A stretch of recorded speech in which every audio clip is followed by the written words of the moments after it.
আলাইকুম। সম্প্রতি ইউনূস সাহেব সফর করেছেন বা যাচ্ছেন আর কি, আপনারা দেখেছেন। তো এখন বিষয় হচ্ছে কি, কিছু বিষয় কথা বলতেই হয়, যেমন বিগত সরকারের সময়ে যারা ক্ষমতায় ছিল তাদের কি ভূমিকা ছিল বহির্বিশ্বে, এবং ডক্টর মোহাম্মদ ইউনূসের কি ভূমিকা বর্তমানে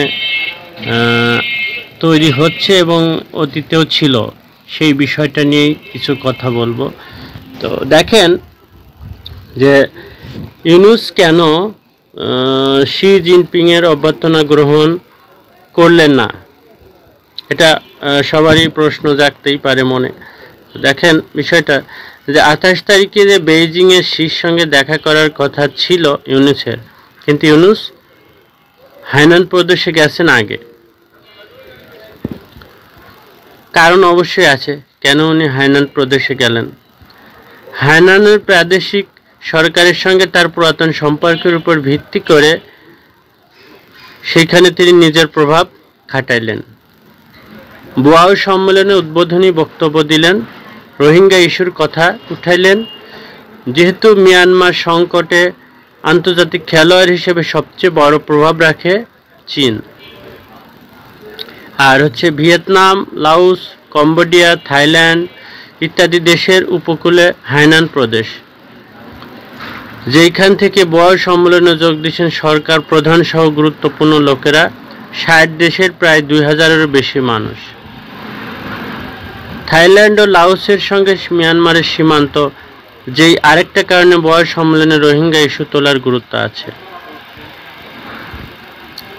হাইনানের বোয়াও থেকে বেইজিংয়ের আকাশপথের দূরত্ব 2401 কিলোমিটার, পাড়ি দিতে সময় লাগে 3 ঘন্টা 27 মিনিট। তুলনায় ঢাকা থেকে বোয়াও এর আকাশপথের দূরত্ব 2137 কিলোমিটার, যাইতে সময় লাগে 3 ঘন্টা 7 মিনিট। অর্থাৎ ঢাকা হাইনানের চাইতে হাইনান বেইজিংয়ের দূরত্ব বেশি। হাইনানে আয়োজিত বোয়াও সম্মেলনে শি জিনপিংয়ের যাওয়ার কথা ছিল না। শির বাসস্থান ও কর্মক্ষেত্র বেইজিংয়ে। শির এতদূর পাড়ি দেওয়া হাইনে ইউনূসকে ওয়েলকাম করতে আসার কথা না। ইউনূস সেই আশা করেনও নাই। ইউনূস প্রেসিডেন্টের সম্ভাষণ পাইতে চাইলে পয়লা বেইজিংয়ে যাইতে পারতেন, কিন্তু তাতে চীনের সাথে ইউনূসের পুরান সম্পর্ক হাইলাইট হইতো না। ইউনূস শুধু এই চীন সফরে দুই প্রেসিডেন্টের মধ্যে দ্বিপাক্ষিক আলোচনার মধ্যে সীমাবদ্ধ রাখতে চান নাই, বরং তিনি তার পুরাতন প্রভাব কাজে লাগিয়ে চীনের আঞ্চলিক রাজনীতিবিদ ও দক্ষিণ পূর্ব এশিয়া সহ বিভিন্ন দেশের নেতাদের সঙ্গে চীনের মাটিতে অনুষ্ঠিত এক সম্মেলনে উদ্বোধনী বক্তব্য দিয়া নিজের গুরুত্ব তৈরি করলেন।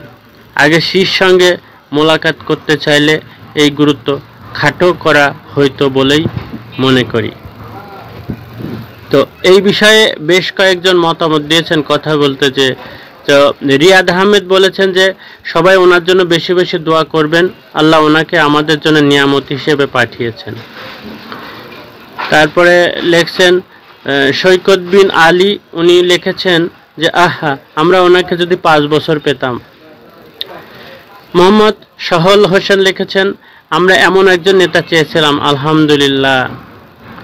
শরীফুল ইসলাম লিখেছেন উনি বাংলাদেশের জন্য আশীর্বাদ, যত দিন যাবে আমরা আরও বুঝতে সক্ষম হব।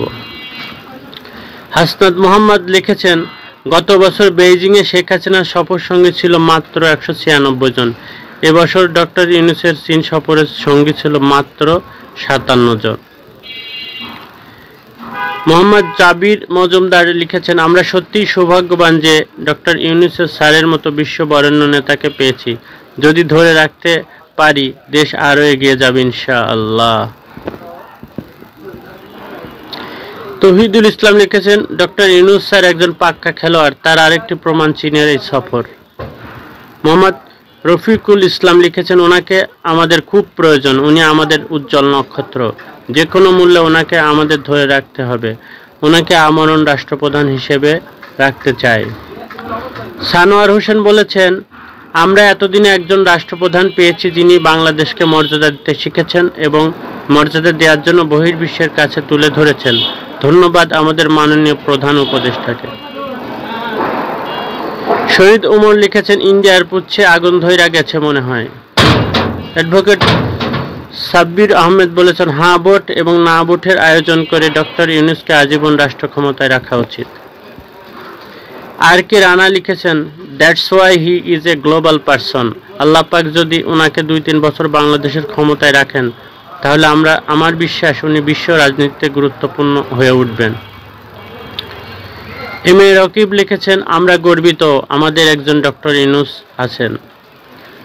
এমডি সুমন লিখেছেন, ডক্টর ইউনূস নাকি পলিটিক্স বুঝে না, দেশ চালানোর যোগ্যতা নাকি ডক্টর ইউনূসের নাই। এখন তো বলতে হচ্ছে ডক্টর ইউনূস পলিটিক্সের টিচার। মেহেদি হাসান বলেছেন, ইউনূস স্যার বড় মাঠের খেলোয়াড়, ছোট্ট মাঠের নয়, তা আবারও প্রমাণ করলেন। মোহাম্মদ আনোয়ার হোসেন বলেছেন, ডক্টর মোহাম্মদ ইউনূস আন্তর্জাতিক খেলোয়াড়, উনি আমাদের বাংলাদেশের সম্পদ, ওনার হাত ধরেই নতুন বাংলাদেশ এগিয়ে যাবে ইনশাআল্লাহ। লাল সবুজ লিখেছেন, মাশাআল্লাহ বড় মাপের খেলোয়াড়রা এমনই খেলে থাকেন। শহীদ উমর বলেছেন, ইউনূস স্যারের জন্য দোয়া রইল, আল্লাহ তাআলা যেন সকল বালা মুসিবত থেকে ওনাকে রক্ষা করেন। শামীম রহমান বলেছেন, ব্যাডার বক্তব্যের সার কথা ছিল 3-0। মোহাম্মদ হাসান তাফি বলেছেন, বাংলার ইতিহাসে এমন একজন ব্যক্তি আর আসবে না, ওনার তুলনা উনি নিজেই। তৌহিদ সাইদ বলেছেন, আন্তর্জাতিক খেলোয়াড়।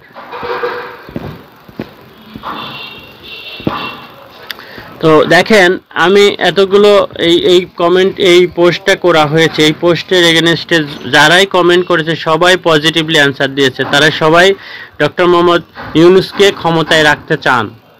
তার বিকল্প হিসেবে কেউ কি বাংলাদেশে আছে? তাকে ধারণ করে, তাকে লালন করে, এরকম কেউ কি আছে? বর্তমানে আমরা তার বেশ কয়েকটা উদাহরণ দেখতে পাচ্ছি সামনে।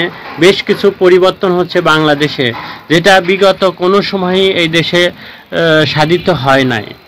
তাই আমরা বলবো যে দেশের জন্য যে কাজ করবে তাকেই আমরা রাখব। যারা দেশ বিরোধী কার্যক্রম পরিচালিত করবে বা এই সরকারকে নস্যাৎ করার কার্যক্রম পরিচালিত করবে, আমরা তাদেরকে চাই না, সাধারণ জনগণও চায় না। এবং ফেসবুকের এই কমেন্টেই থেকে আপনারা বুঝতে পারছেন যে কতগুলো মানুষ এখানে তার সম্পর্কে কথা বলেছে, এবং আরও অনেক কমেন্ট আসছে যেটা না বললেই নয়, যেটা বলাই বাহুল্য। এবং প্রত্যেকটা কমেন্টই এরকম পজিটিভ। তার যে ব্যক্তিত্ব, তার যে ক্যারেক্টার, সে যে বিশ্ব বরেণ্য একজন মানুষ, সে যে একজন গ্রেট লিডার, এই বিষয় নিয়েই সবাই পজিটিভলি কথা বলেছে। বিগত সময়ে আমরা দেখেছি অনেকে পোস্ট করলে তার কমেন্টে যে আমরা দেখেছি কি অবস্থা, একটা বাজে অবস্থা। কিন্তু এখানে এই পোস্টের এগেনস্টে মিনিমাম 150 থেকে 200 কমেন্ট আসছে, কোনো কমেন্টেই তার বিপক্ষে কোনো কমেন্ট আসে নাই। এবং কোথাও আপনি দেখবেন না ডক্টর ইউনূসের সমালোচনা করে যারা কথা বলে তারা আসলে অনেক কিছু না জেনেই কথা বলে, যেটা আমার মনে হয়। তো সবাই ভালো থাকবেন, সুস্থ থাকবেন, সুন্দর থাকবেন, আমার জন্য দোয়া করবেন। আসসালামু আলাইকুম ওয়া রাহমাতুল্লাহি ওয়া বারাকাতুহু।